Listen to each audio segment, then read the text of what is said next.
So, using this as a spreadsheet, and I can't turn it because then it all goes to heck. But the Perry County operating 5.2. Who that? DDA collector.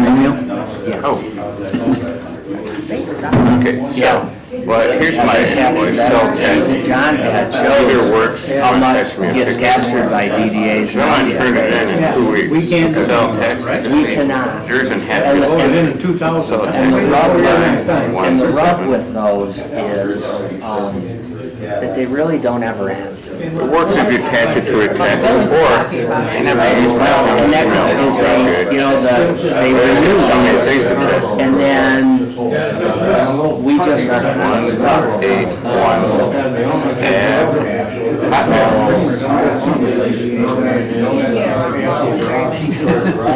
And it is a delicate, you need the right village. yes, so cell tax me a picture as soon as you can. I just got Dave pretty good Hassel, layout here. I think, has done a pretty good job. And it's basically just our way of saying for the Republican Party. Susan had a relationship with the city. You know, things that were listening to.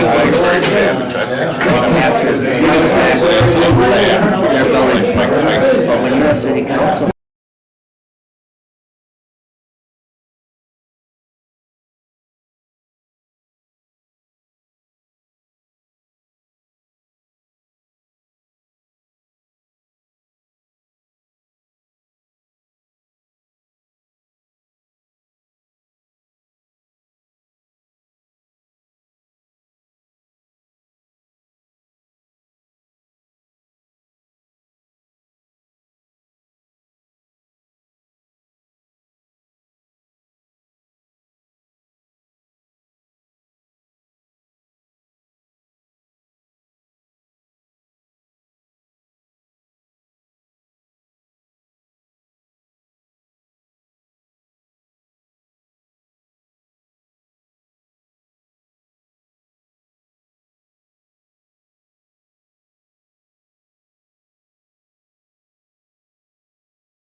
It's good, you see that? Very nice article. I entered your stuff in the spreadsheet, it's good. Oh, good. I forgot to get a wheelbarrow. So, I was at the meeting, but I didn't buy. I bought the T-post, but I didn't get the fence, because Bud says he got a bunch of free or very cheap fence. And he could bring it to the meeting, we'll look at it, and see if that will do. Otherwise, fence would cost you $200, the actual non-T-post part of it. Then I need to pick up, I forgot to get a wheelbarrow. I'll just pick one up at $60, $70. We've got the budget. Yeah.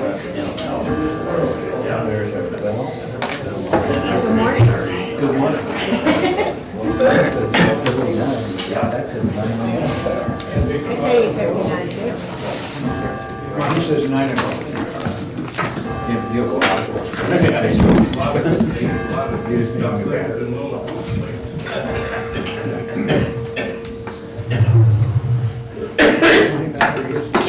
I'm sure it's my watch.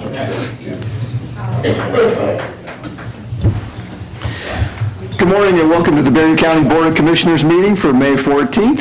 If you would please stand for a moment of silence or a moment of invocation and our Pledge of Allegiance.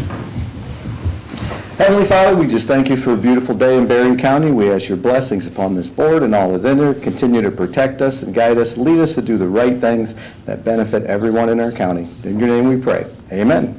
Amen. I pledge allegiance to the flag of the United States of America and to the republic for which it stands, one nation, under God, indivisible, with liberty and justice for all. You may be seated. For purposes of attendance, Madam Clerk, will you call the roll? Doster. Present. Carlton. Present. Getty. Here. Smelker. Here. Campbell. Here. Tunison. Here. Jackson. Here. Reports from state and county officials. At this time, any state or county official would like to give an update to the board? Good morning, Scott Kortback. I'm the District Director for MSU Extension, and want to provide the annual report to the board this morning for 2023. No, we do have a slot for you to do you that do? further down in the Oh, my agenda. goodness. You have a special notation on there, so I get my own place on the agenda? you get your own place in the agenda, so Well, I'll be back. it's a good warm-up, though, good warm-up, so. But any additional state and county officials? Limited public comment. At this time, any member of the public wishing to address the board may do so for up to 3 minutes. Okay, so this is still on, right? I was told I needed to turn it on. Hi, Cindy Twitchell, Prairieville Township. Good morning. I was raised that you always address and reprimand bad actions and always address and praise good actions. I want to thank Commissioner Campbell for his integrity and courage to admit when an error has been made. His willingness to stand up for the truth that each of you represent the people, and that you were each elected to make sure that the people who elected you are well represented. His concern and passion is what we the people have felt over the years. We the people have felt that we have not and are not being heard and listened to. The county is a constitutional entity. I would really like to see each of you as representatives of the people to find the courage and passion that Commissioner Campbell displayed in representing the people and what the state and non-government organizations have and are doing, taking away the power of the people. Each of you are representatives of the people. You are accountable to the people. Regarding the alternative energy ordinance that needs to be put into place now, and that ordinance needs to be written to protect the rights of the people, not the wishes of the governor, who has no jurisdiction in our county. The ordinance to protect the people's rights must be put up to the top of your priority list. Now, regarding controlling public comment, this board already violates the rights of the people, limiting their time of speech. Now there is a commissioner that has stated that he wants the board to look at controlling what the people say and when. I will try to educate all of you on the board one more time. Federal Constitution, First Amendment.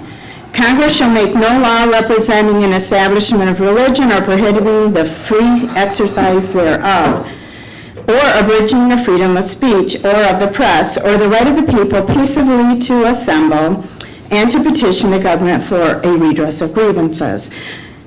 Now, several of you may say, well, that's the federal Constitution limiting Congress.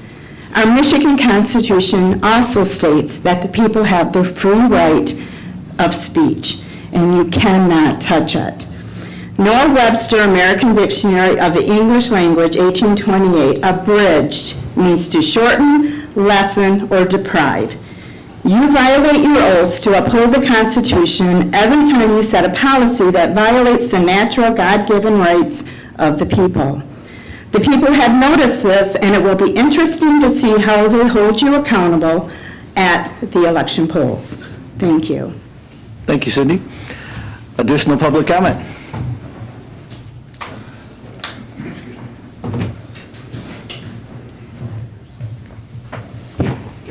Good morning. Gary White, Nashville, Berry County. Good morning to the Silver Tsunami members, the Elite Tsunami members, and the Platinum Tsunami members. And I will get back to that hopefully here in a minute. Michigan's Open Meetings Handbook is about 23 pages long. Penalties for open meeting violations. A public official who intentionally violates the Open Meetings Act may be found guilty of a misdemeanor, may be personally liable for actual exemplary damages of not more than $500 for a single meeting, and it goes on. It says, when must the minutes be available? When must the minutes be approved? Minutes must be approved at a board's next meeting, committee, board, or whatever. On your consent agenda here, you have the personnel committees. I think it's B and D. Let me grab it real quick.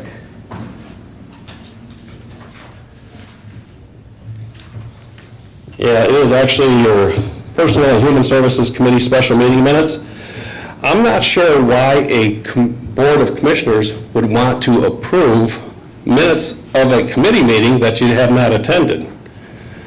I think it's an intentional violation of the Open Meetings Act, because how do you know what to approve if you're not there? So there are 4 here that were not there. They weren't videotaped. I did videotape the very last one on the 9th, and it's about 13, 14 minutes long. If you want to hear that, I didn't look at the minutes because I have the actual recording. I actually shared that one with the press because of what took place at that meeting, and then I will listen to see if it coincides with what the truth is. But it's going to take somebody responsible to pull that off the consent agenda items and move it back into the committee for their approval of the minutes, because you're not the board of the Personnel and Human Services Committee. You know, so I'm not sure how this got there, why it's there. So that's what I was concerned about. Now, when I talked about, welcoming you about the tsunamis there, at age 25, 50 seemed to be a huge age that most people didn't want to get to. At age 30, then 60 moved up. Once you get to the 60 range and above, sadly at this point in time, when I looked at that presentation that was put on by the COA director, I'm sitting there, 60 has been stated to be the new, or 65 is stated to be the new 45. So when we're talking about how we have to take care of our seniors, when you look at that conceptual plan, the Senior Campus Development Conceptual Plan, that's nothing but big government. I'll get back to that. Please. Okay, thank you. As I said, thank you, but as I said, that needs to be pulled off the agenda. Additional public comment?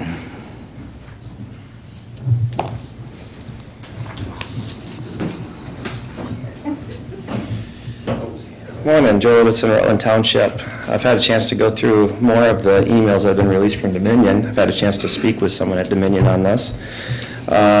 And these Dominion emails, I'm really thankful that these have been released. And the reason for that is because they corroborate the authenticity of the results that we had, that were given to us on November 4th, I believe it was, the following morning of the election.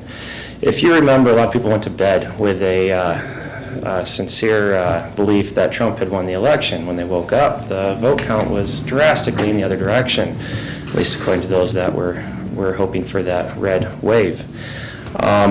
As a result of the emails, you can read through them and you can find that they were having issues with the larger metropolitan areas being able to download the canvassing, the tabulation reports off of the machines. And so what was happening was small counties like ours had ours reported in a timely manner because those were able to be downloaded in a timely manner.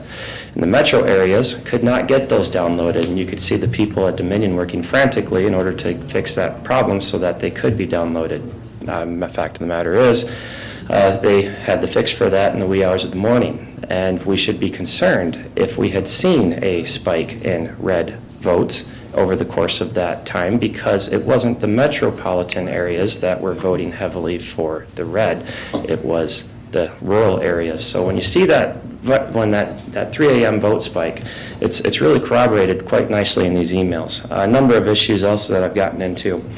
I found a recording of our sheriff. He stated that 42% of the ballots from one of our recent proposals were spoiled because, well, he didn't use the word spoiled, but they were spoiled because of broken seals. His quote is, "That's insane. You should be able to recount those." And no, you shouldn't. Anyone that has a fundamental understanding of the elections process knows that once that seal is broken, the integrity of those ballots is gone. Doesn't exist anymore. They are emergency toilet paper at that point.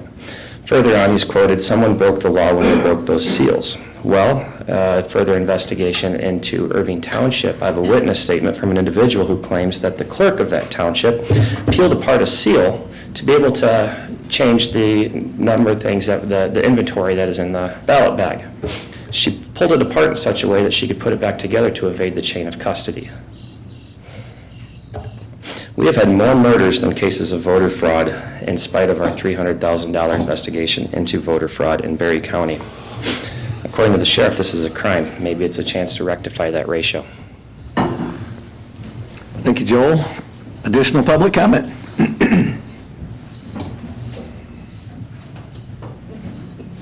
False start. Eldon Schallenbarger, Hastings, Carlton Township.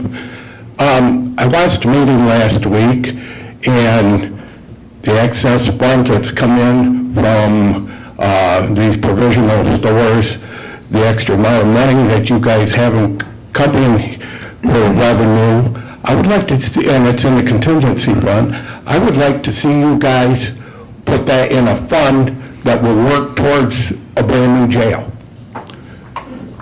You know, how long are we going to keep kicking this can down the road and the jail is falling apart in places?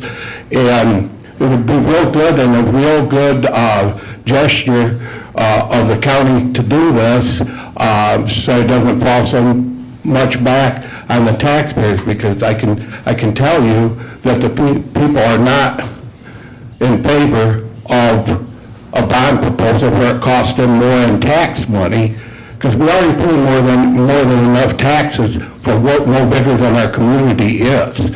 But it would be a real good gesture to take in this extra money that we get, be put in a fund so it can go towards the jail. Thank you. Thank you, Eldon. Additional public comment?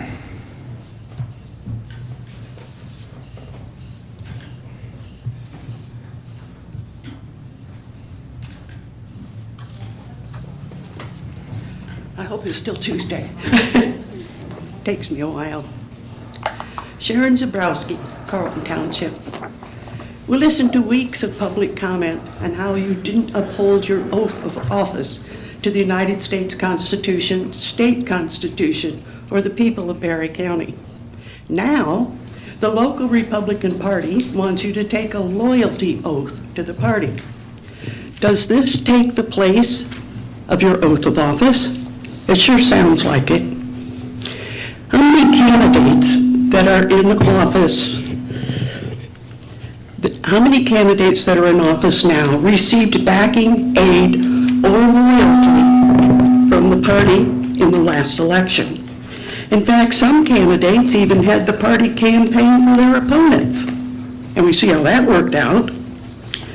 The party doesn't want loyalty, but ownership.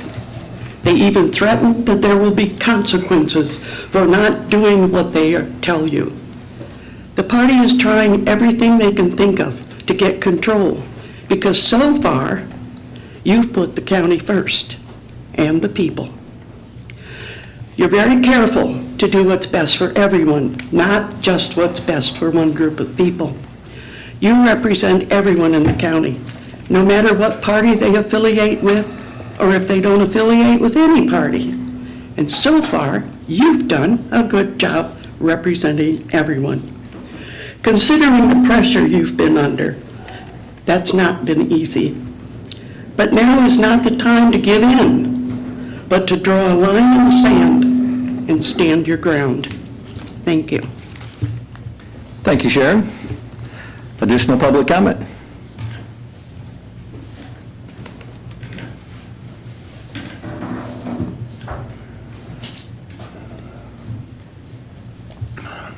Larry Bass, Carlton Township. On my recruiting theme, last week I requested to get a drop-dead date. We're going to hear back from the attorneys on the solar and wind ordinance. Have we had that yet? I expect to see that in the public comments, or the commissioner comments later. Also, I would hope all the commissioners had a chance to communicate with the chair and tell them what date they wanted that back, rather than having a singular entity make that decision. Okay? We're getting a drop-dead date, and frankly, from the outside looking in, and not really caring, I've heard nothing back at this point in time. Now, I brought a sheet here from an article that was written by Paul Egan of the Detroit Free Press, and I'll briefly touch on it. 80% of the funding for the MPSC comes from DTMG and consumers. It's kind of like the fox watching the hen house, I would think, on that. Of the last 19 commissioners who service on the Public Service Commission since 1990, 15 or 79% were to work on jobs related to energy, electricity, and or how such fields are regulated. So I think that's pretty critical, to think about. And frankly, I'm tired of beating around the bush. They shouldn't have taken this long, and I hope you move with expediency, because there's a drop-dead date coming up. Thank you very much. Thank you, Larry. Additional public comment? Hearing none, we'll move ahead with our agenda. Approval of written agenda. At this time, any member of the board may ask for an item to be removed from the consent agenda or placed under items for consideration.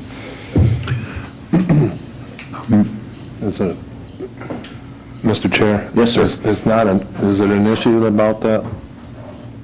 About the meeting minutes? Michael? You all have the meeting minutes. You all have a chance to review the meeting minutes. I reviewed them. So, I reviewed them also. We just weren't at the meeting. Does that make a difference? Because you weren't there. so you can't read the minutes and decide based on the minutes that are recorded what actually happened at the meeting? Isn't that the purpose for the minutes? The law says the body, not the commissioners, the body of that committee must approve those minutes. That's what I read to you. Mr. Chair? Yes, sir. If this was the case, then there could never be any subcommittee meetings approved because we all weren't at them. So I don't think that's relevant. We used to have standing committees where every standing committee, reported their minutes, and then they were approved by the general board. I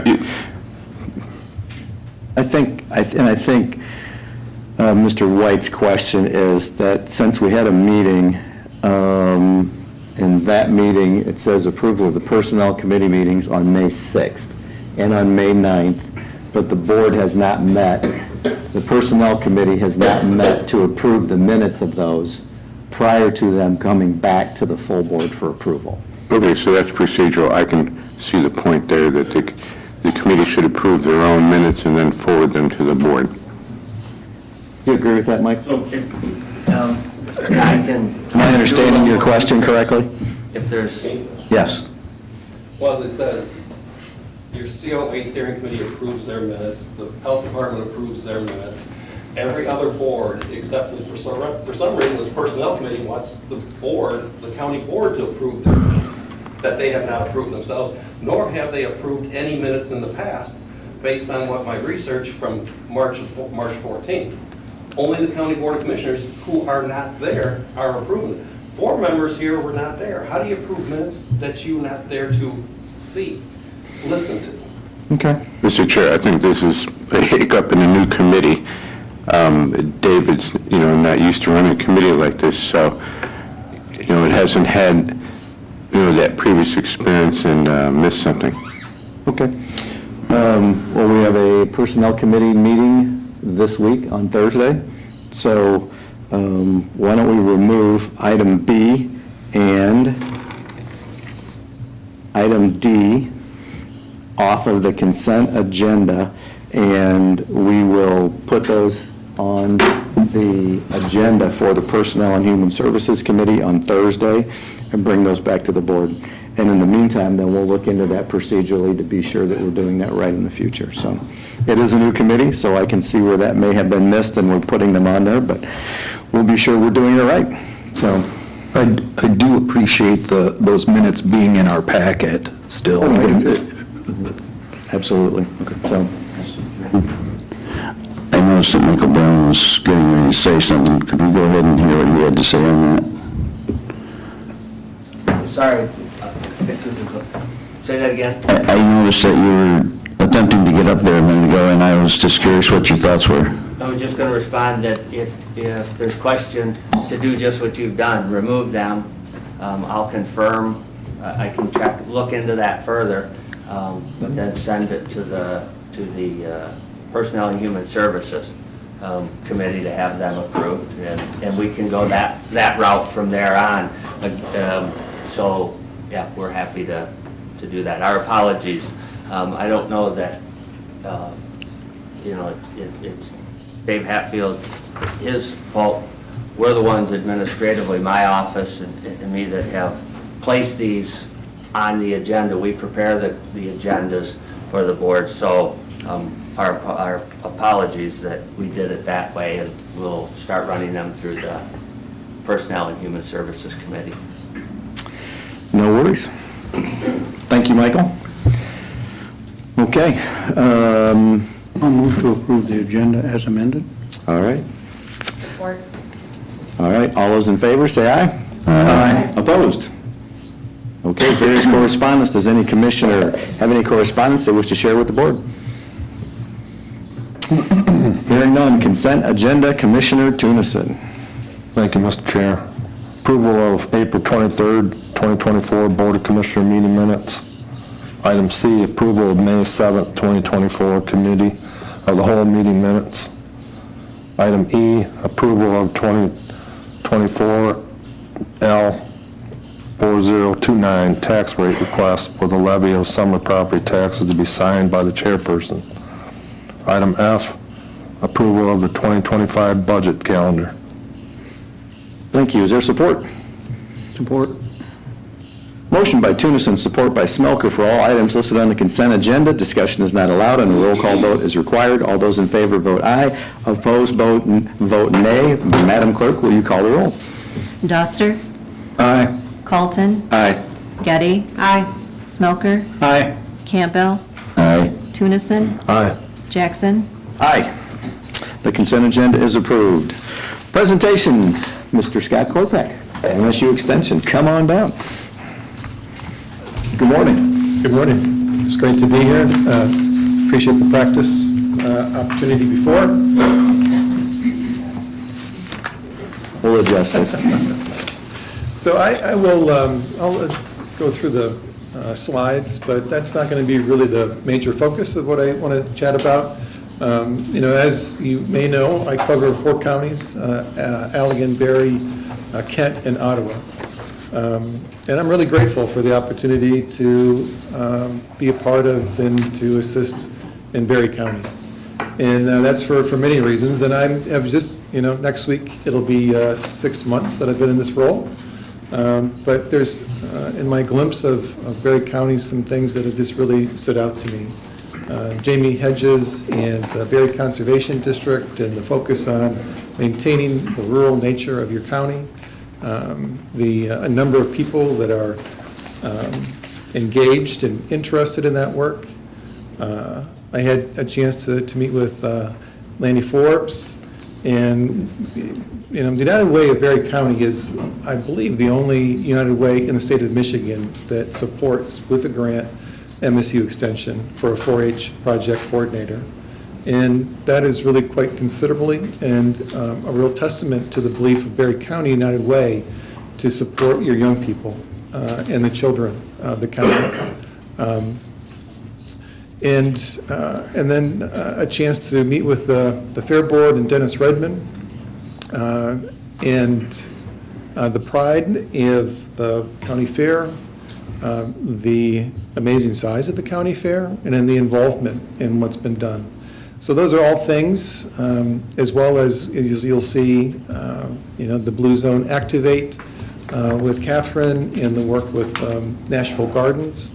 All of those things are just really testimonies to Berry County, and part of the reason why I enjoy coming here on a regular basis. So for the slides, we'll go to the next one, Leslie. Just a couple of numbers to highlight, and there are 1,212 Berry County residents that were served by MSU Extension in 2023, and you'll see I didn't have my wife edit, and you'll see that it says overview of 2024. I apologize for that. It's 2023. I'm not a fortune teller. You've got 32 active 4-H clubs, and the number of your volunteers as well as the registered youth in 4-H is the highest in Berry County compared to any of the other 3 that I service. And that number is down, and COVID has been an impact everywhere, but it's on the right trajectory. And it's continuing to go up, and part of that is because of the support of commissioners and of the United Way. We now have 2 4-H program coordinators instead of 1, although it may take 3 or 4 to actually cover what Kathy Pennington did. She was really incredible as a 4-H program coordinator, but I am grateful for the way that Aaron and Lily are really diving in and looking to serve and to work with the county. Next slide. Some good news to celebrate. 1.4 million in sales at the livestock sale. That is incredible. I had to check that number twice. And also the work at Dalton Elementary, because this was a program over the summer that was specific to students that are underserved in low socioeconomic status. And I think that's another component of extension that really is valuable. Next slide. The Nashville Community Garden, really excited about that and the work that's been done, Lily's involvement in that. We are planning to have an advisory council, a District 7 advisory council meeting there in September. Looking forward to that. As well as the Tell Farm. And that's a program that I've not been involved in yet or have a great understanding, but I know about Jonathan Laporte and his reputation, and the fact that he was able to work with 20 farm businesses, I think is pretty remarkable. Next slide. So that is a little bit of a review. You also have the full annual report, but there's a couple of things I just want to make sure I have the time and the opportunity to point out. And there are lots of resources available, and my job is to look for ways to get those to you and to the residents of Berry County. But there are many things that are online, many things that are focused on our senior citizens, on our veterans, on bettering the lives of those with chronic disease. So I hope that you will look at those, and I hope that when you have questions or you would like those to be presented in a different way or in some other format, that you'll let me know. And then last slide, please. And that's just the opportunity to use Ask Extension. You can find a bug, send a picture, or a weed, anything that you can think of, we've got an expert that can help and assist with that. And so submitting a question, and if someone doesn't have access to online, they're always welcome to call our office Tuesday, Wednesday, or Thursday. And of course, Patty Snyder, longtime 4-H volunteer, who's now our secretary there, does a great job, and she'll make sure that we get the answer to you. So thanks for the time. I really do appreciate the opportunity to be part of Berry County and to help serve the residents, and look forward to doing that long into the future. Questions from commissioners? Commissioner Doster? Do you ever submit your financials as part of the annual report, or? I've looked in the past, and I've not seen where we've done that. Part of our process with United Way is that we submit financials to them, and it's all available, and if that's a request, I'm certainly glad to provide those. Is that available on your MSU Extension website, or? Yeah, it is not on the county website, and one of the things I've learned over the 6 months is that, finances are centralized on campus, and so there isn't really a very specific,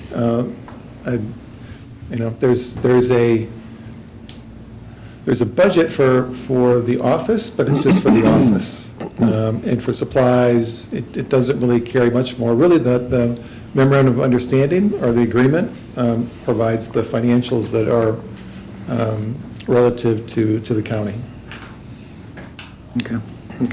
Commissioner Doster, you had a question a few months back, too, just about accessibility to MSU Extension here locally in Berry County. Has that been resolved? I think that from what I can tell, that they're making a significant attempt to solve it, yeah. Awesome. Awesome. We have a sign, too, thanks to Jeff, I believe, for getting us a sign out front. Yeah. Commissioner Colton, any questions?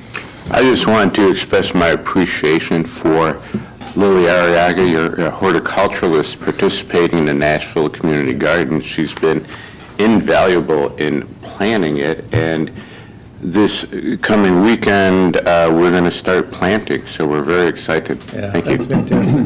Yeah, she's a spark plug. Commissioner Getty. Boy, Commissioner Colton took my comment, but the collaboration with the community garden in Nashville is really, I think, representative of all my interactions with MSU Extension. They're just a good partner in the community to help get stuff done. I'll pass it along. Yeah, Commissioner Smelker. I just want to thank them. I do believe that I had a question too about office hours. I do believe they're trying to do better. And especially thank you for your 4-H programs. I think Berry County does very well in them. Commissioner Campbell. I don't have anything. All right. Sean. Commissioner Tudison. More of a statement. Every year, my wife and I, when we go to the fair, we usually buy a couple pigs, and the interaction with these kids, that's what amazes me every time. I think there's hope for the youth every time I go to the fair, because these kids know how to interact with adults. They have eye contact, and they're confident. And I think a lot of it's got to do with the fact that these 4-H programs are really helping these kids. They're mentoring them to be out in the real world. And I'm quite impressed with that. So it always melts my heart when a little 10-year-old girl with glasses looks up, Mr. Tunison, would you like to buy my pig? It's pretty hard to not have a tear in your eye sometimes for their compassion and what they're doing for raising that pig. They tell you his name, and every time they go out and feed it, and it's just quite amazing. I'm really very pleased where that is out there during the fair. Thank you. We thank you, Bob, for the $1.4 million. Yes. I tell you about it when you're paying $6 a pound for I have no comments. We appreciate the partnership. Please feel free to stop by and keep us updated as we're rolling out programs and making those commitments to our community. I know the outreach goes across many different segments of the community, so this is just a small part of it, but we appreciate your time, so thank you for coming. Thank you. All right. Public hearings, we have none. Items for consideration. Commissioner Carlton. Approval of prepaid invoices in the amount of $5,020,235.20. Is there support? Support, Doster. Motion by Carlton, support by Doster for approval of prepaid invoices in the amount of $5,020,235.20. Additional discussion? Madam Clerk, will you call the roll? Carlton. Getty. Smelker. Aye. Campbell. Aye. Tunison. Aye. Doster. Aye. Jackson. Aye. The motion is approved. Approval of claims in the amount of $156,845.57. Is there support? Support, Campbell. Motion by Carlton, support by Campbell for approval of claims in the amount of $156,845.57. Additional discussion? Hearing none, Madam Clerk, will you call the roll? Getty. Smelker. Aye. Campbell. Aye. Tunison. Aye. Doster. Aye. Carlton. Jackson. Aye. The motion is approved. Approval of commissioners' reimbursements in the amount of $604.34. Is there support? Support. Motion by Carlton, support by Getty for approval of commissioner reimbursement mileage in the amount of $604.34. Additional discussion? Madam Clerk, will you call the roll? Smelker. Aye. Campbell. Aye. Tunison. Aye. Doster. Aye. Carlton. Getty. Jackson. Aye. The motion is approved. Adoption of Resolution 24-15, resolution of authorization for the 2022 Homeland Security Grant intergovernmental funding agreement between the County of St. Joseph and the County of Berry, and authorize the chairman and county administrator to sign it. Is there support? Support. Motion by Carlton, support by Smelker for adoption of Resolution 24-15, a resolution of authorization for the 2022 Homeland Security Grant Program intergovernmental funding agreement between the County of St. Joseph and the County of Berry, and authorize the chairman and county administrator to sign it. Additional discussion? Hearing none, Madam Clerk, will you call the roll? Campbell. Aye. Tunison. Aye. Doster. Aye. Carlton. Aye. Getty. Smelker. Aye. Jackson. Aye. The motion is approved. Adoption of Resolution 24-16, resolution of authorization for the 2023 Homeland Security Grant Program intergovernmental funding agreement between the County of St. Joseph and the County of Berry, and authorize the chairman and county administrator to sign it. Is there support? Support. Motion by Carlton, support by Smelker for adoption of Resolution 24-16, a resolution of authorization for the 2023 Homeland Security Grant Program intergovernmental funding agreement between the County of St. Joseph and the County of Berry, and authorize the chairman and county administrator to sign. Additional discussion? I just have a question. Does anybody know why they're so far behind? And this is for the fiduciary at St. Joe. Haven't they wrote checks for years and we're just authorizing them? We were at the Emergency Planning Committee meeting, and he said that they are still a year and a half to 2 years behind on their funding agreements, and that's just how they roll, that's what they've been. There's no rhyme or reason. It seems crazy that we're approving these in arrears, but that's how they work. Government in slow motion. I guess. So, additional discussion? Madam Clerk, will you call the roll? Tunison. Aye. Doster. Aye. Carlton. Aye. Getty. Smelker. Aye. Campbell. Aye. Jackson. Aye. The motion is approved. Approval of Budget Amendment 24A. Is there support? Support. Motion by Carlton, support by Smelker for approval of Budget Amendment 24-A. Discussion? Everybody's seen the revised thing, right? Yes. Very good. Madam Clerk, will you call the roll? Doster. Aye. Carlton. Aye. Getty. Smelker. Aye. Campbell. Aye. Tunison. Aye. Jackson. Aye. The motion is approved. Approval of attached master services agreement between GovHR and Berry County to provide executive recruitment services for the position of county administrator in accordance with the master services agreement and Exhibit A, executive recruitment statement of work, and authorize the board chair to sign it. Is there support? Support. Motion by Colton, support by Getty for approval of the attached master services agreement between GovHR and Berry County to provide executive recruitment services for the position of county administrator in accordance with the master services agreement and Exhibit A, executive recruitment statement of work, and authorize the board chair to sign it. Additional discussion? Any comments from personnel committee, seeing they done the interviews and stuff? Yes. We had our meeting last Thursday. We reviewed 2 firms. We started with 6 firms. We looked at what their specialties were, what they were good at, the areas they worked in. We narrowed that down to 4. We interviewed 2 firms. The 2 we liked were GovHR and Walsh.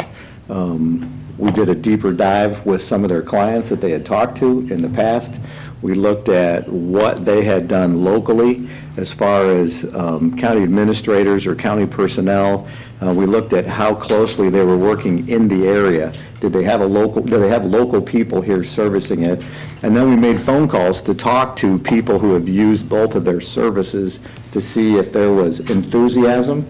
Have they reused those services again? Did they continue to go back to GovHR like Kent County has used GovHR 5 times? You know, so they were enthusiastic about the work that were done.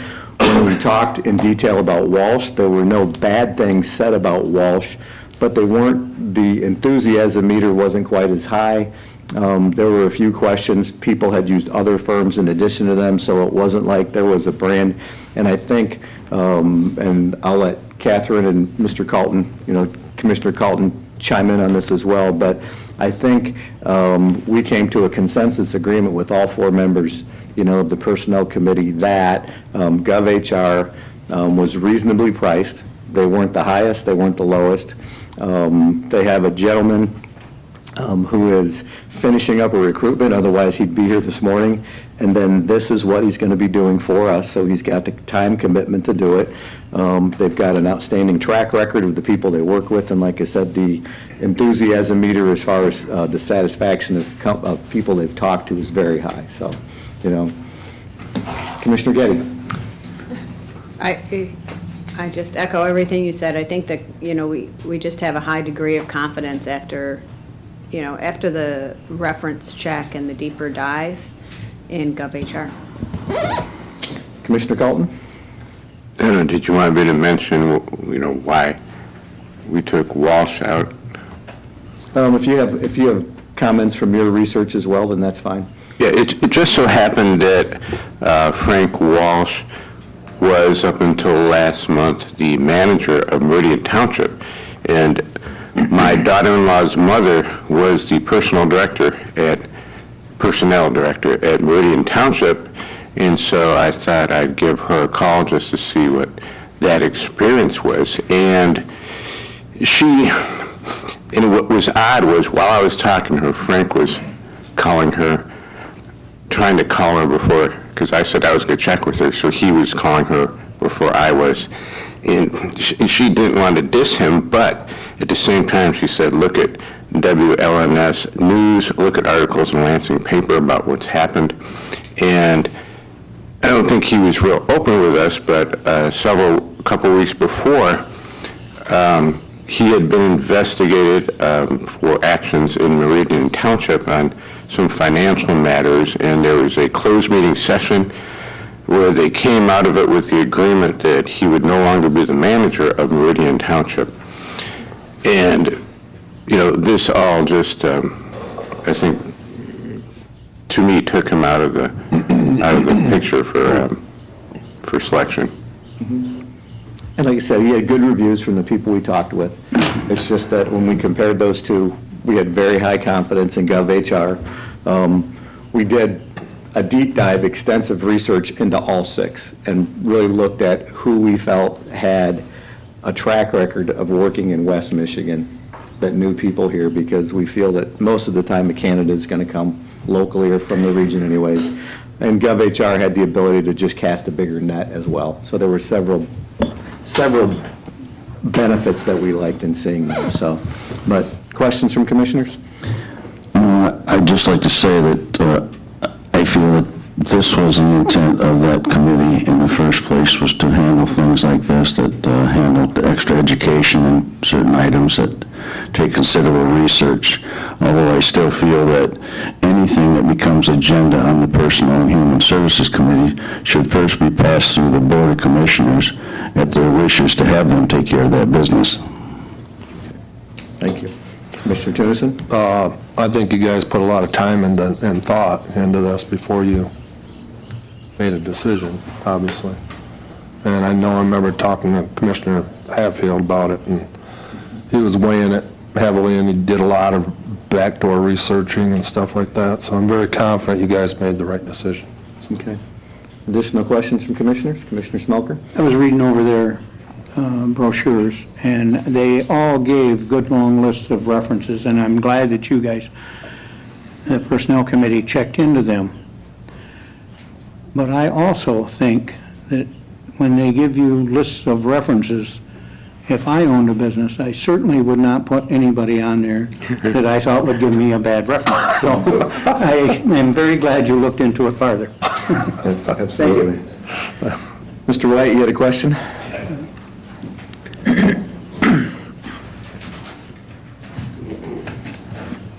Yeah, I did attend the May 6th and the May 9th meeting. My concern was that they decided, well, at the original time on May 6th, there was a difference of 3, not just 2, but then they were talked into going down to just 2. Because there's only 2, when you put things up for bid at government, you always want 3 bids, right? Well, they didn't interview 3 people. So now that the references did not check out, now you have 1, where you should have had 2 choices to make as a governing body. So there was concern. And I brought that up ahead of time, that you need to interview 3 people in case 1 flops. I think it was a little concerning that originally said, well, we had 2 good candidates. Well, I have a 12-minute, 33-second video of that 9th, and it talked about all the things that why they did not want to go for 1, but then they had no backup to say why. So you folks aren't getting an option.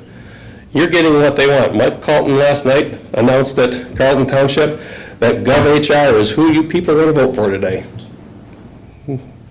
And now you're going to vote for them because you were not given the option that you should have had. 3 minimum, and I said that in public meeting, 3 minimum is what should have taken place. Now you're sort of stuck, and I don't think I think you need to go back and interview at least 1 more candidate so that you do really have a choice, because you are not being given a choice to represent your districts. Thank you. Mr. Chair, just as a note, we did receive 6 responses. So if you're talking about a 3-bid minimum, we got 6. But you only interviewed 2. I disagree with Mr. White's assertion that when we went through this and we looked at who had specialties in West Michigan, the people that worked in this area, who had success in Michigan, and looked at the best program, it was not about, you could have interviewed all 6, but we narrowed it down to 2 because those were the 2 that had the best success rate and had the most interest or the most involvement in Michigan. So when there are search firms who have a national reach and they're talking about the things they're doing in California and Georgia, that's great, but I want to know what they're going to do for Michigan, because we know a candidate is going to come here. So where Mr. White always has an opinion during an election year, we do not agree with the fact we picked the 2 best who had the most experience relevant to Berry County and what we're trying to accomplish. So, anyways, additional discussion from commissioners. Yeah. It was my understanding that the committee brought back and asked the entire board for approval to go ahead and look over those two extensively, and I think the board did ask you to come back with your recommendation on it. And this is our recommendation, so, Yeah. Additional questions? Hearing none, Madam Clerk, will you call the roll? Colton. Aye. Getty. Aye. Smelker. Aye. Campbell. Aye. Tunison. Aye. Doster. Aye. Jackson. Aye. The motion is approved. I think we will get that team in. They'll be doing some extensive work in Berry County, doing interviews, talking to people, talking about the position, doing a deep dive into it. So they'll be here probably for a couple weeks, just doing interviews and learning about the position and what we want before they move forward and talking to other people. So it's a very fine-tuned process, and I think when you get a chance to meet the team, you're going to be impressed with what they do. So, unfinished business, we have none. New business, we have none. County Administrator's report. I'm all set, thank you. Chairperson's report. I was at Hope Township last night for a short meeting. I'll be at Prairieville on Wednesday. Was at the local emergency planning committee meeting on Friday. That was also a quick meeting. One of the interesting things was Director Lehman talked a lot about the standard that's being approved for encrypted radio technology for all handhelds and squad cars going forward, so it's going to be a big expense. They're talking about hundreds of thousands of dollars for the sheriff department going forward, so we need to plan for that, because in the next 5 years, that is the standard that will be required of all agencies, fire departments, to have encrypted communication going across their radios, which of course requires that we buy new radios. So we need a phase-in plan for that, so we'll have a conversation with the sheriff for that as we go through. But that's it. Vice Chair's report. Commissioner Hatfield's not with us today. Commissioner reports. Commissioner Tunison.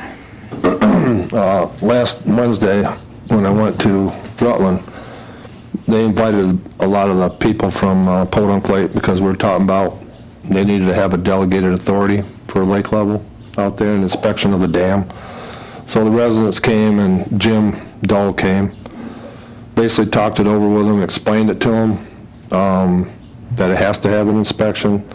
So the board and the people basically decided that Jim should be the designated authority. Okay. The question that's going to come in front of the board is whether or not it needs to be, a special assessment needs to be set up to pay for the inspection, or to set it up in the future in case they did have a failure. So that will eventually come in front of us, so. A lot of people from Podunk Lake there? Yeah, there was probably 10. Okay. And I think they were satisfied at the end. I think it might be, if we set up a special assessment, now we might be talking a whole other story, so.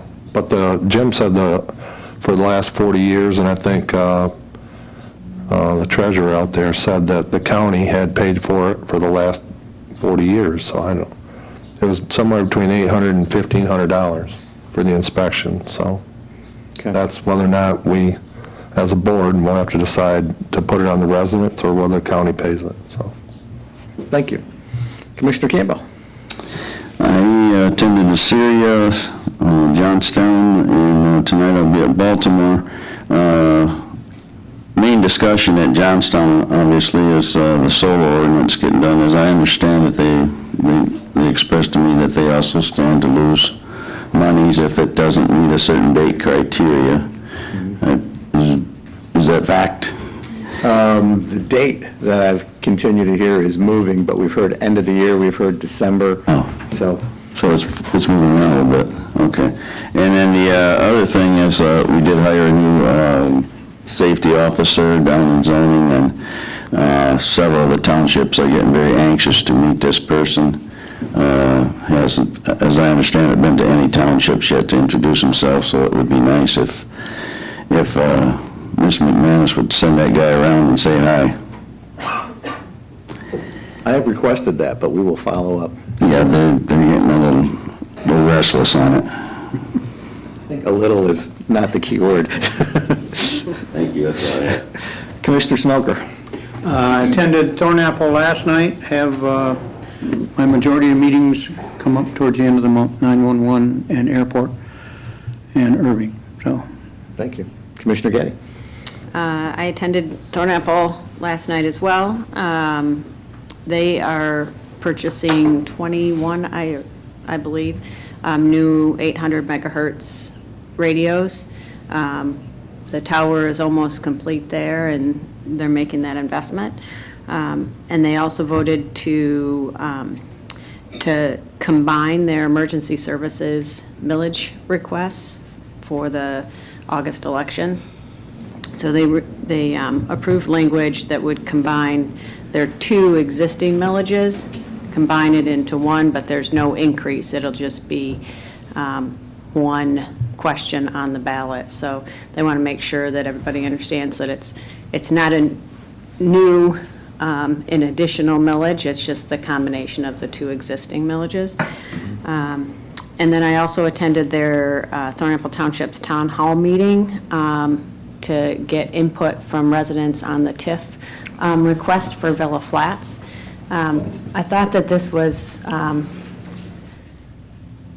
I really appreciated Thornapple Township's outreach to residents in a format that residents could ask questions of the developer and of the trustees, instead of just a one-way street of public comment at a public hearing time. So I thought there was a good value to that meeting.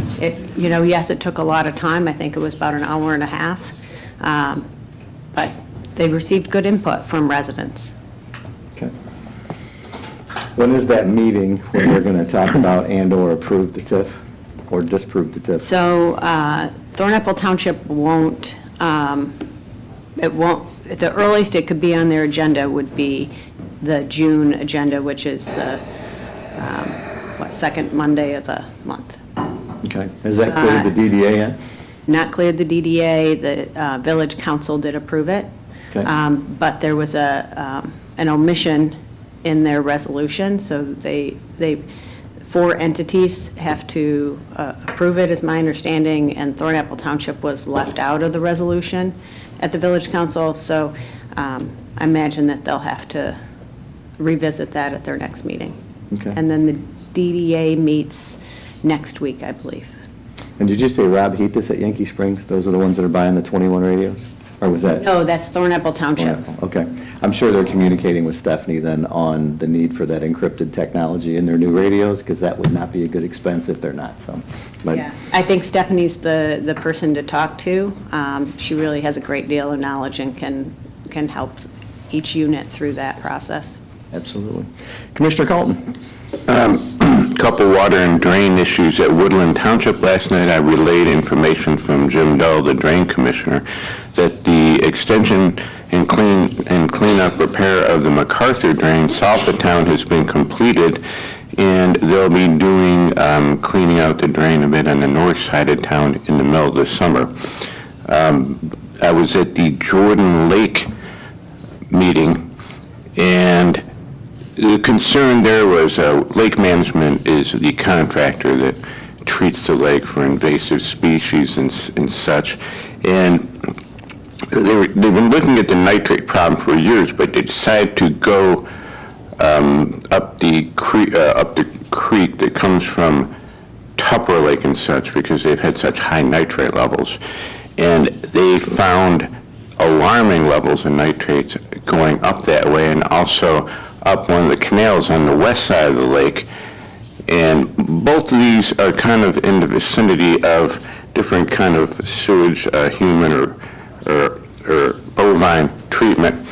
And she stated, and then another contractor from another company that does lake treatment stated they've never seen nitrate levels that high in their career. Mm-hmm. So that's something that really needs to be investigated. It's going to be. Awesome. We've approved more money to test. Awesome, thank you.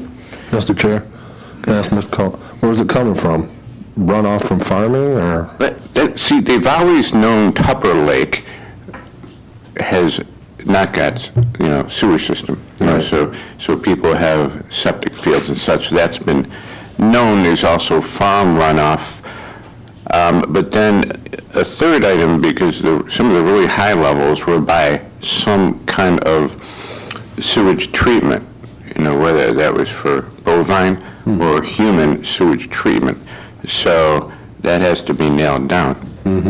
Absolutely. No, absolutely, where it's coming from. So it's the first time I know of since I've been on this board that they've gone upstream from the lake looking for the source of why, because the lake itself doesn't have that much farmland draining into it, and also they've, painstakingly and expensively, the whole lake is on sewer now. And so it was frustrating for them that their nitrate levels have been so high. Interesting. Commissioner Doster? I attended a all-day planning session for SWIMBA,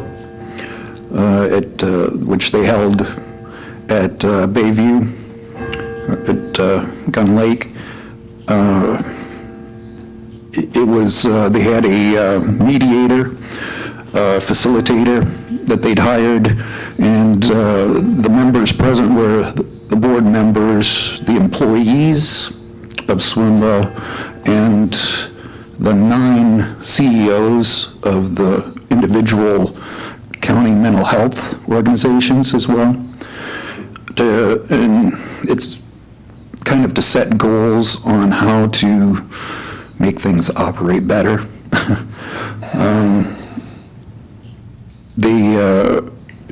There's problems with these types of organizations because they're a layer of bureaucracy. Obviously, you collect money from people, and then the state and the federal government puts a lot of restrictions on that.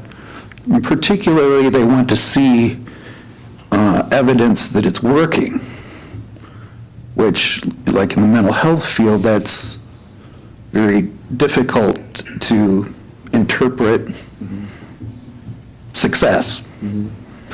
And so they have tons of matrices that they have to fill out, and the amount of paperwork that's involved proving that the money is spent in the right way, it burns up, a substantial amount of the money.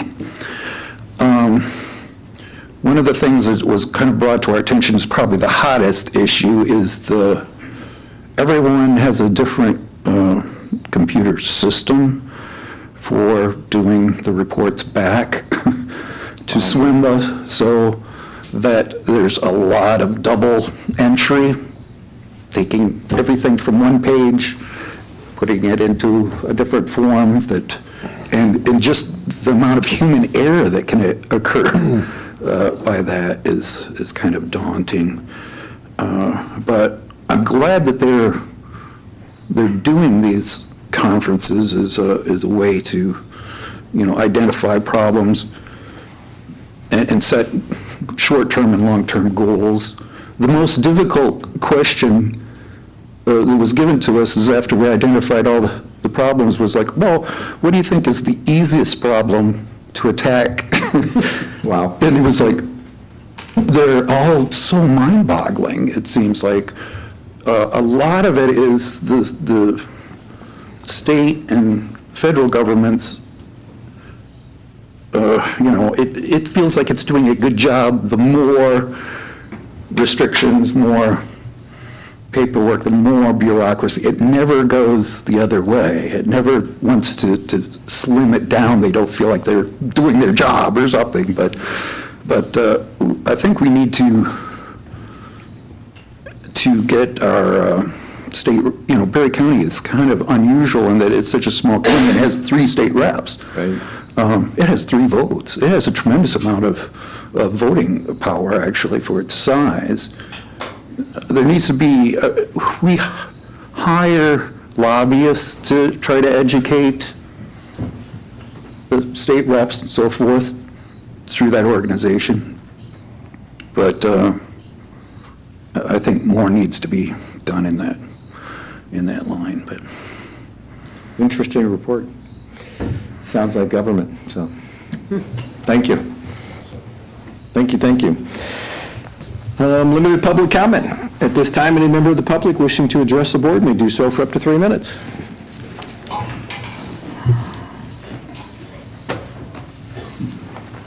Eldon Schellenberger, Carlton Township. I would like to see a report on how the county stands as far as funded and unfunded liabilities. There's not been anything directed towards that lately, so that we know where we stand as far as funded and unfunded liabilities. Thank you. Thank you, Eldon.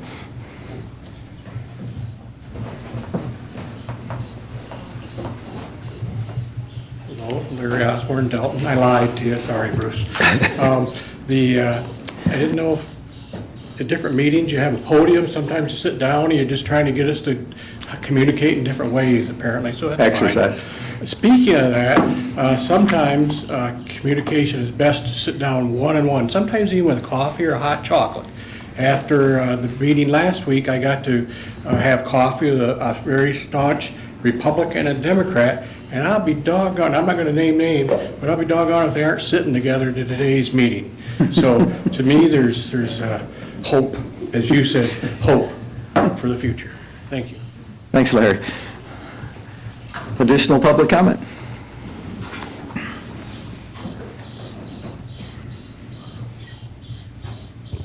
I'm going to apologize up front if this doesn't sound as intelligent, because it's just notes I wrote down on the fly of what I heard today. First, I want to commend the 4-H programs. I grew up in the 4-H programs, being a farm girl, and yes, they did have 4-H way back then. It was a very, and it still is, a very good program, because it does reinforce the morals and the standards and the good mannerism that was spoken of, and the confidence that our rural parents instilled and instill in us, their children. And they help reinforce that. So yes, I do want to commend the 4-H program, and it needs to stay around for many more years, and with the rural kids. All right. I'm a little disappointed because the chair was out of order, and not one of the other board members brought that up. Who doesn't have an opinion during an election year? But the chair is not allowed to state and communicate regarding a comment his own personal opinion, which that really was, that statement, that Gary White always has an opinion during an election year. Correct me if I'm wrong, Gary White's been around for quite a while. And almost every week he stands up here, whether it's an election year or not, and gives his opinion, whether you like it or not. Your job is to listen to that, and hopefully, if it's a good opinion, run with it. If it's a bad opinion, address it to him one-on-one and personally. That is what your job is to do. So I just want to say, next time a comment by anyone is made on the board like that, that one of you have the courage to stand up and say that's out of order, because we the people have the right to stand here and tell you our opinion, whether it's an election year or not. Thank you. Thank you, Cindy. Additional public comment?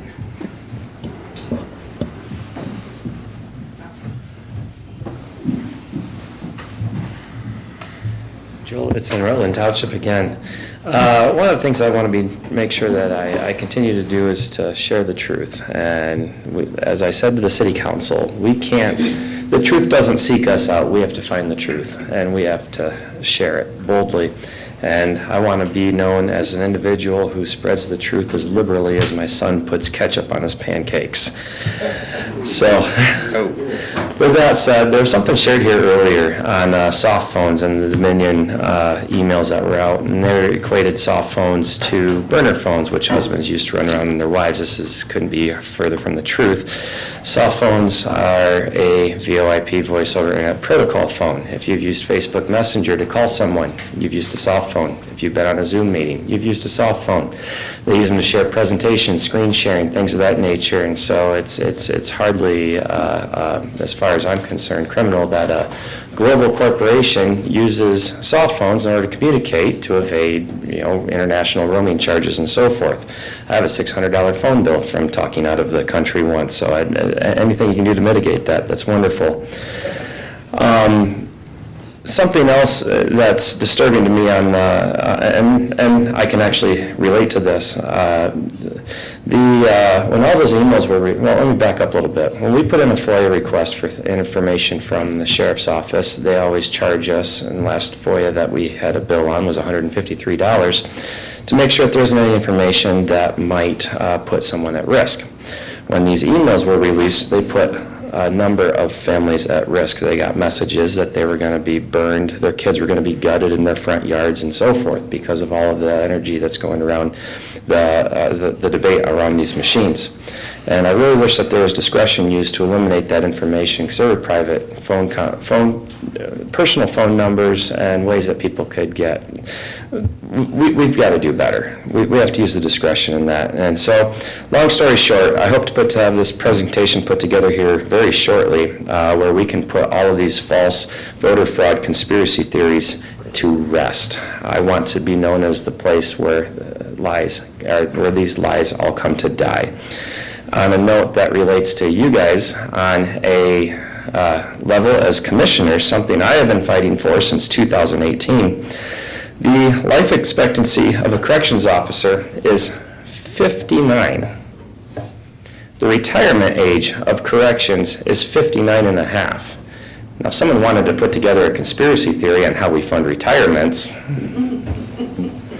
so please, please, please, I've asked over and over and over again up from this stand, this is something that should be addressed before even the election is even comes up. But anyway, I hope that you address that shortly. Thank you. Thank you, Joel. Additional public comment?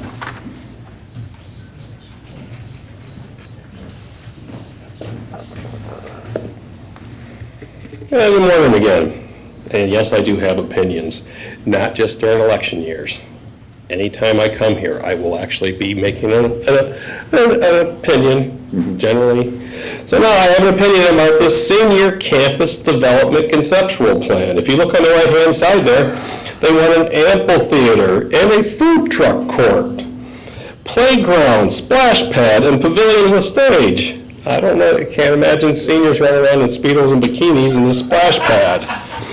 Pickleball courts, orchards, full development to possibly include multifamily residential independent living facilities or cottages with residential services. Back when this was first proposed out there on M79, I know the private sector people came in and had concerns about it.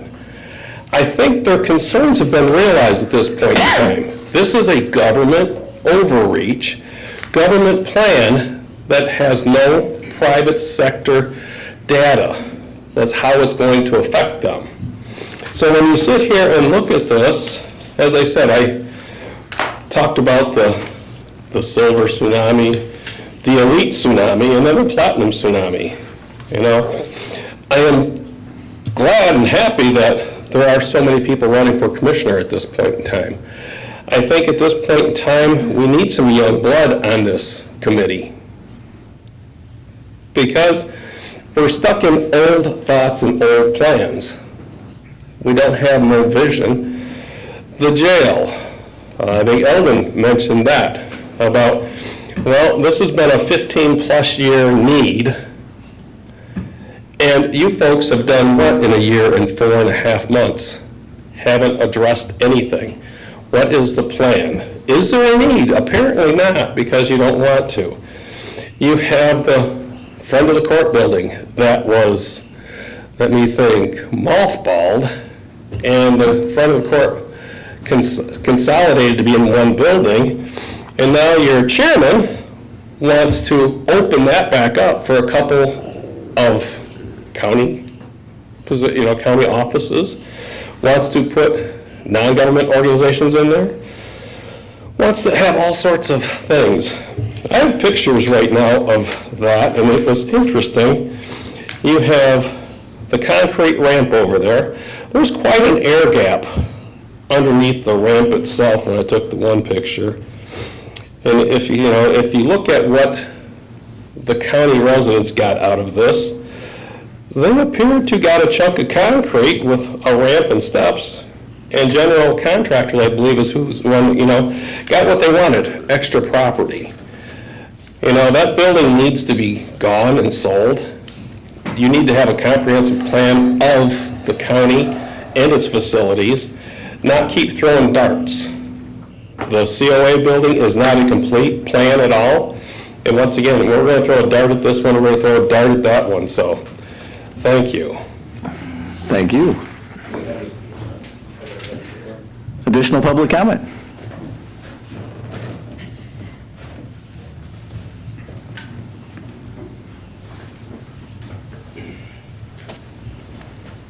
I think your meeting needs to be longer. I'll walk slower.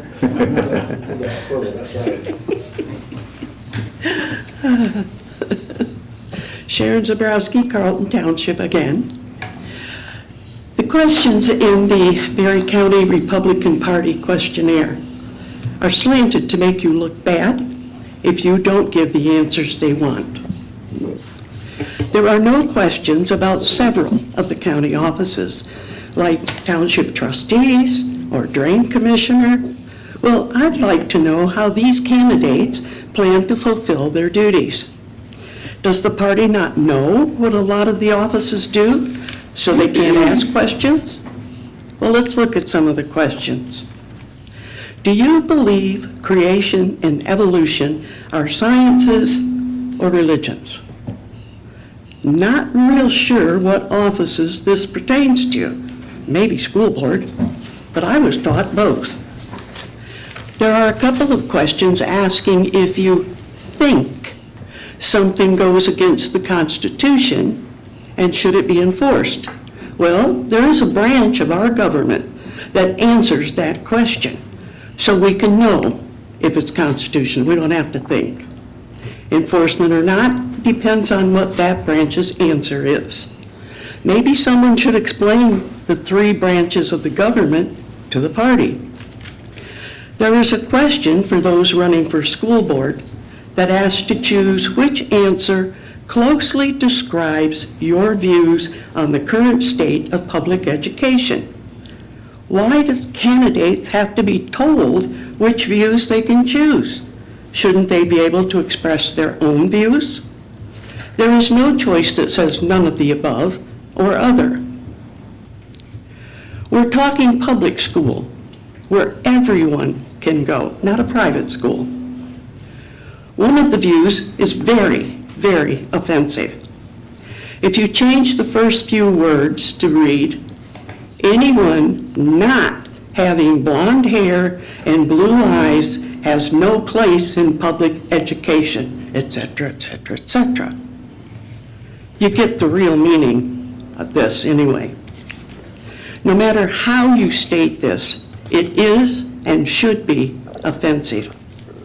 Let's do one more just for fun. Are you a person of faith? Please provide a statement of your beliefs. It's pretty obvious what they want you to say, but the correct answer is read the First Amendment and don't ask again. I sure hope you didn't answer this ridiculous thing. Think very careful. It could come back to bite you. Thank you. Thank you, Sharon. Additional public comment?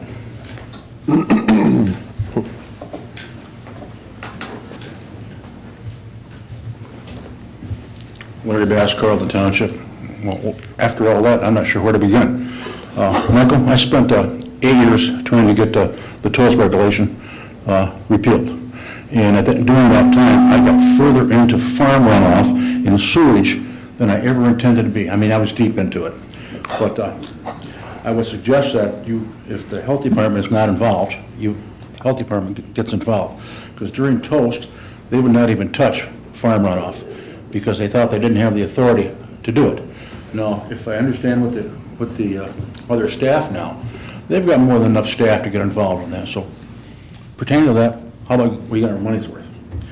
I get a kick and amuse about all the hysteria that's associated with the Republican questionnaire that went out.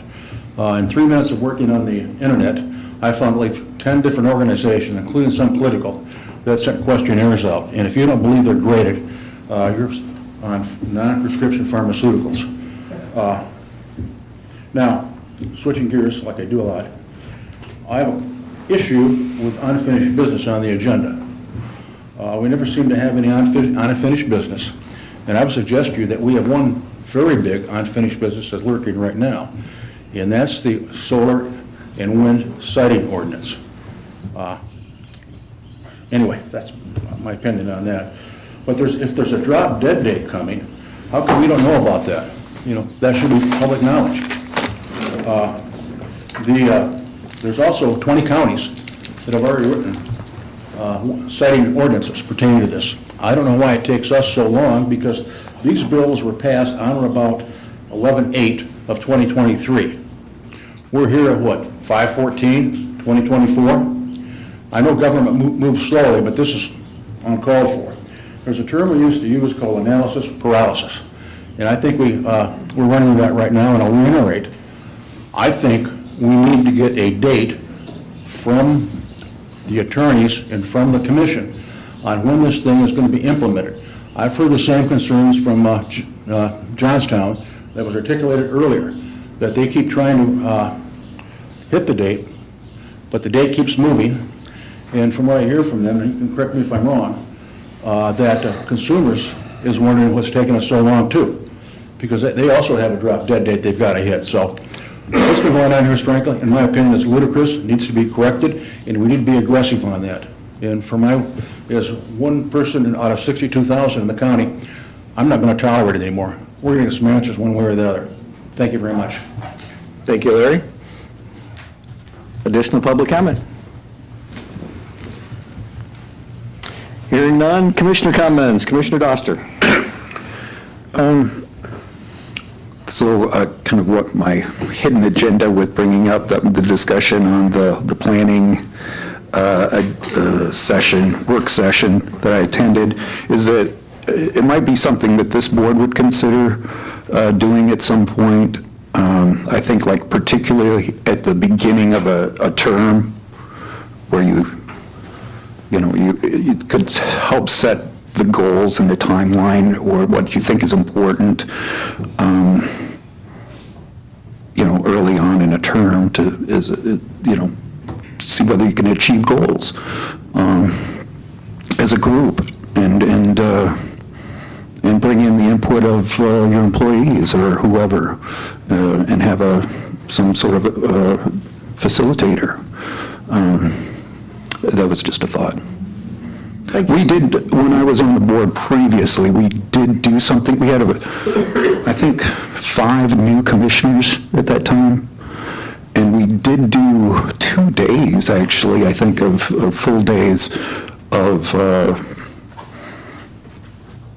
kind of a planning and speaking with all the department heads as to what their goals were, so that we all had, the same information right off the bat for the term. I thought that was quite helpful. Thank you. Commissioner Colton? The Commission on Aging will be doing, as part of the Commission on Aging on the Road project, they'll be doing another event in Nashville on June the 26th from 1 to 1:30 at Moveville. And this is an interesting design for definitely people over 60 are typically who they look at, but also invited for free ice cream is their grandchildren and great-grandchildren at Moveville. So this should be a unique and great event. It'll be out in the pavilion, and the grandchildren and great-grandchildren, I'm sure, love the petting zoo that's out there. I know my grandchildren love to feed the goats. So just make sure they wash their hands before they have ice cream. Thank you. Commissioner Getty. I have nothing. Commissioner Smelker. Commissioner Campbell. I'd just like to reiterate what Larry said there. You know, this solar thing is, hopefully we can move that thing along. And he's right that the consumers they've been at every single meeting out at Johnstown Township, and they participate wholly, and they've been very patient in this. So hopefully we can get that moving along. On another matter, obviously last week I had some concerns with our personnel committee, which I did express. And I just want to say that I couldn't be more honored to share the same desk as this board. We're not perfect by all means, but we do work on things. Chairman Jackson reached straight out immediately to me. We talked about things. I'm very confident that will fall in line as we go along, but it's in its infancy, and we're all trying to figure it out. And I'm just very honored to be a part of this board. Thank you, Bruce. Commissioner Tennyson. Well, I want to commend Commissioner Campbell last week. I think his passion, everybody realizes how much he cares for his 4 townships. And I think reminded all of us to be thinking about why we're here too. Because, you know, we all represent throughout this county 63,000 people. I think we do the best we can. We're sitting here every week trying to make the best decisions possibly for this county. And if you look around this room, I can pick on Commissioner Hatfield. It's not here, but I'm not picking on him. I'm actually commending him for the meetings after the meetings after the meetings after this meeting, because his passion for this county and this town are unwavered. I mean, you cannot measure what he gives back. And I think that's why I'm sitting here, because I've felt very fortunate in my life that I am living in this town, in this county. And there's no other place I'd want to live. And I think it was proven last week when Bruce said that. That really proved to me right there that that's why we're here. We're here. John Smelker gets a phone call. Doesn't matter who it is. If I don't have the answer, I'll get it for you. And he does it. I've witnessed more stuff here since I've been here for a year and a half. And I commend every one of my fellow commissioners for what they do on a weekly basis, giving back to their town, their community, and the people of this county. So I, too, want to commend everyone here. So thank you. Thank you. Mr. Korpak, thank you this morning for coming. We appreciate your presentation. It's always good to see MSU Extension and get an update on all the services that are being provided in the county. We will continue to work on the solar ordinance. We'll talk about the dates, and we'll reach out to the attorney and figure out exactly when that's going to happen. We get crucified if we do things fast. We get crucified when we do things slow. The goal is to do things right. So that is the goal, is to do things right. So, and Johnstown Township certainly is going to be involved in that process. They're the ones that are in the strike zone, so I understand from talking to Michael that we should have an opinion back on that, which will need to be shared with the commissioners, shared with the public in time as we go through that, but it's not something that's on ice. It's not something that's sitting there. We are working towards this, but it is not a snap your fingers. And when you mentioned that 20 counties have solar ordinance, I would venture to say that 20 counties did not put solar ordinances in place in the last month or two since the government. This is over years people have had solar ordinances in place. And we will have one in place in the near future as well. So, you know, it is something that is on my list of priorities. It is there. So that is one of the top things that we're going to get accomplished this year, and we want to be sure we have input from everybody, so we are doing the right thing to protect our farmland, protect the people that own property around where these are going in, and we do it in a way that's reasonable. We're not as concerned about the MPSC and what their goals are. We're concerned about protecting Berry County people and property, so that's what our solar ordinance is going to be built around. So it just takes a little time to get the verbiage down and get everything right. We hope we'll have that, a starting draft in the next week or two, coming soon. So, thank you. And Sharon, I appreciate your comments, and I only mention this as a GOP member and someone with conservative views. I've heard a lot of comments in the last week or 10 days since that survey came out, between disappointment that we had people putting up candidates who are putting the questionnaire together, then grading the candidates, which we feel we have a known outcome there. So there's disappointment, there's some concern on the process.